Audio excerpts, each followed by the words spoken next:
যত বিপদে হাত না কেন, আপনি মনে করছেন যে এটা অসম্ভব, আমার জীবনে আর সুখ আসবে না। অনেকে বলে না, হায় দুনিয়ার আর কাউকে দেখলো না, আল্লাহ আমাকে সবগুলো দুঃখ দিয়ে দিল, নাউযুবিল্লাহি মিন যালিক।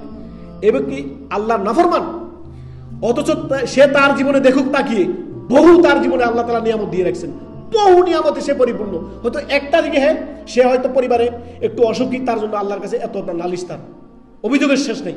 অতএব সর্বদাই কানাত, শুকরিয়া, সুখে দুঃখে সর্বহালাতে বলেন আলহামদুলিল্লাহি রাব্বিল আলামিন। ইউসুফ আলাইহিস সালামের এই জীবনী পড়েন, সূরা ইউসুফ পড়েন, দেখবেন এ থেকে আপনি অনেক কিছু শিখতে পাবেন।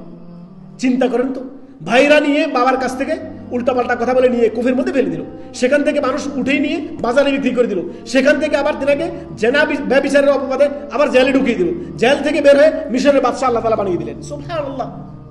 আল্লাহর দেখেন সব আল্লাহ করছেন, এগুলো মানুষের জন্য শিক্ষণীয়, গুলো দৃষ্টান্ত আপনার জন্য, উত্তম কেসা, উত্তম ঘটনা। আল্লাহ আমাদেরকে উত্তম আখলাক চরিত্রবান হওয়ার তৌফিক দান করুন। সর্বহালাতে আলহামদুলিল্লাহি রাব্বিল আলামিন বলে আল্লাহর শুকরিয়ায় সর্বদাই জীবন যাপন করার তৌফিক দান করুন। আল্লাহুম্মা আমিন।